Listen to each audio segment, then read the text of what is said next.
The head of the Canadian Association of Journalists seems to think an honest day's work is below him and his compatriots. Now, that's the conclusion I come to after watching Brent Jolly's testimony to the Heritage Committee last week. I think he might come to the same conclusion. If they don't know if they have a job in April, what are they going to do? Are they going to work at Home Hardware? I don't think that is really befitting of, treating people with professionalism. Now, several journalists, past and present, testified on both sides of the issue of the federal government contaminating media with public dollars to prop up a failing industry that refuses to innovate beyond its current broken business models.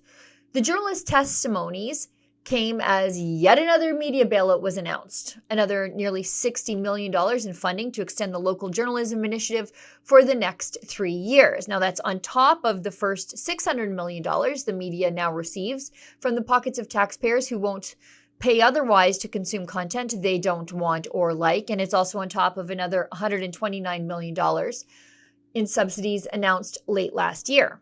Now, veteran Saskatchewan broadcaster John Gormley testified to committee about the death of conventional media and why it's happening. So should Canada's news sector hold a conference or forum on the future of the media? Well, why not? The more voices and perspectives, the better. Should the government support this forum implies that tax-paying Canadians should pay yet again for more hand-wringing about the media. I'm not for this. Just like I don't necessarily accept the supposition that the Canadian media is in trouble because it's underfunded by government. The government has nothing to do with this. The media is in trouble because it did two things. It bet on a modernized definition of journalism that backfired and lost audiences. And secondly, it whistled past the graveyard as the internet and social media developed the technology to migrate content and revenue away from the media, which was entirely predictable given the behavior of large Canadian media organizations. I've recently wondered, where would the media be today if the federal government had done nothing? No local journalism initiative, no journalism labor tax credit, enhancements to the periodical fund, or even embarking on the Online News Act. Does any of this, or all the money in the world for that matter, nudge the media toward innovation, adaptation, and change? For generations, three clear boundaries existed in journalism. There was reportage, accurate, unbiased, neutral, factual chronicling of what happened. There was editorial commentary, featuring opinion perspective, the expression of diverse and divergent opinions and voices. And for those media who could afford it, there was investigative and in-depth work, which often revealed wrongdoing, forced accountability, and advocated change. The legacy media and their wire services intentionally blurred these distinctions and decided that agenda-based journalism would replace balance, factuality, impartiality, a freedom from ideology and bias, and a divestment of personal opinions and agendas. With this came a laser-like focus on social justice, climate change, drug use harm reduction, intersectionality, race, colonialism, and gender politics. And the media became so preoccupied with allyship that they stood up for and defended certain causes rather than scrutinizing and reporting on them. Not surprisingly, this change in journalism challenged the public's traditionally high level of media trust. In part, people no longer believed the media was in it for them as neutral observers dedicated to truth. And a rational response for news consumers was to vote with their feet and seek alternatives. At the same time, the internet had developed with astonishing pace and scope that by the second decade of the 2000s, social media flourished, consumer choice was vast, and the legacy media struggled for audience, advertising revenues migrated, and the die was cast. So today, why does the government bear responsibility for the media's miscalculation? So did Tara Henley, who has been a voice revealing the inner workings of those subsidized newsrooms through her Substack. My name is Tara Henley. I'm a journalist and author in Toronto, and I am the host of the Lean Out podcast, a subscriber-supported weekly current affairs show that interviews guests from around the world, including many journalists. I myself have been a journalist for 22 years with experience in newspapers, magazines, digital, radio, and television, as well as publishing a current affairs book. For the past year, one of my central lines of inquiry at Lean Out has been on the collapse of the media, and I have interviewed researchers, authors, historians, and professors, covered reports, journalism panels, and forums, and have read a large volume of email and comments from the public and have spoken with journalists in both legacy and independent media, as well as opinion writers across the political spectrum and media entrepreneurs. I am currently writing the 2024 Massey essay on the state of the media, published in the Literary Review of Canada this spring, and the focus of that essay is on declining trust in media. As this committee has already heard, the problems facing Canadian media are complex and multifaceted, and our newsrooms are under enormous pressure. We know the collapse of the Canadian media is largely economic. The internet has disrupted our industry, and the advertising business model has imploded.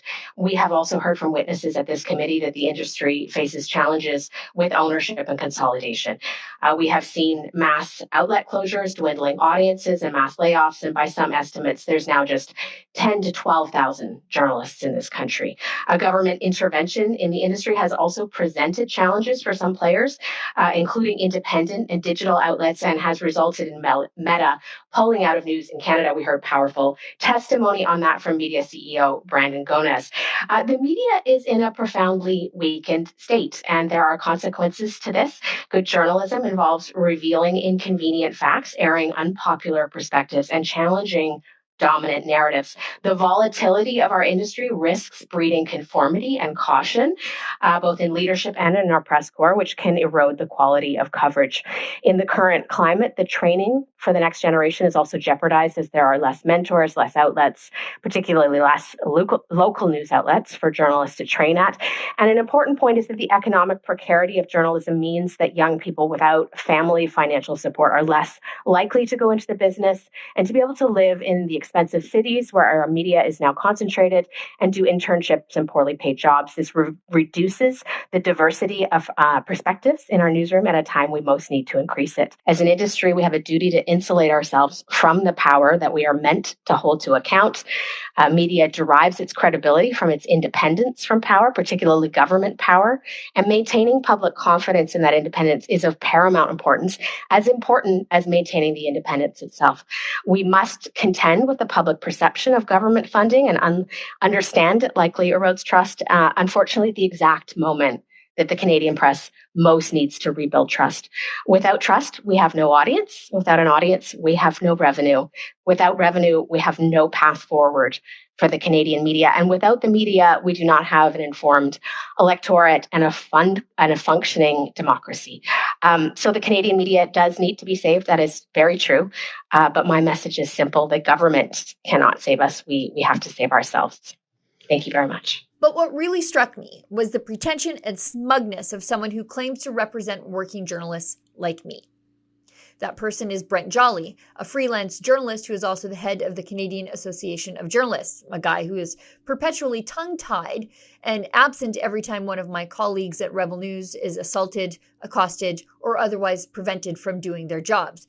You'll find the CAJ people begging for government handouts and whining about mean tweets instead. Now, being asleep at the switch when independent conservative journalists are violently beaten or assaulted, I think we're getting used to that from the official journalist class and their organizations. But what really struck me was the CAJ's disdain for normal people who do useful things. I first saw the comments reported by the independent journalists at Blacklock, so I wanted to acknowledge them first, because it was their reporting that sent me to watch last week's Heritage Committee.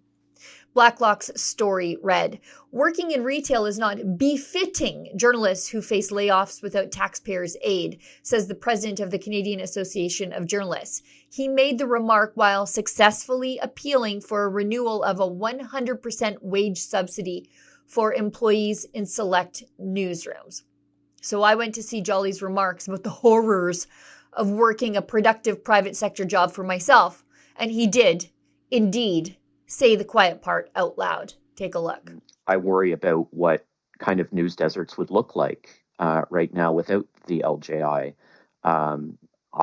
There are so many small news organizations right now who are hoping and praying and waiting for some acknowledgement and understanding about what's going to happen with this program.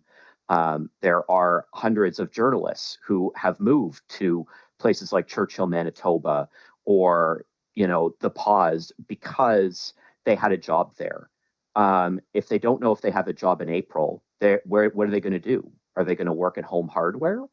I don't think that is really befitting of treating people with professionalism. I think it's about time we decided, is this program going to continue? I hope it does, and I hope we hear something from officials pretty shortly about where it's going to go, because if we don't have it, the information deserts are going to be cataclysmic. Are they going to work at Home Hardware? I don't think that is really befitting of treating people with professionalism, this soft-handed subsidy junking pleads. Well, I should hope the unemployed and layoff journalists don't work at Home Hardware, because when I have a question about a home repair project, I want advice from a useful person with real life skills, an employable person who actually knows what he's talking about.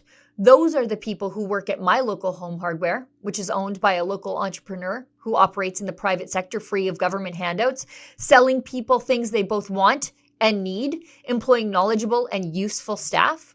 So completely the opposite of modern Canadian mainstream media journalism. Boy, wasn't this guy's remarks revelatory, though, about what he thinks about people beneath his social class? The builders, the makers, the growers of the world. It would be an insult for him to join their ranks. Oh, but he's more than happy to take their hard-earned money to keep his job. For Rebel News, I'm Sheila Gunn Reid. Unlike Brent Jolly and his friends at the Canadian Association of Journalists, Rebel News and our journalists are fundamentally and morally opposed to taking government money. But because of that and our independence, we rely on the support of you at home. If you would like to donate to keep us out working in the field, please go to rebelfieldreports.com.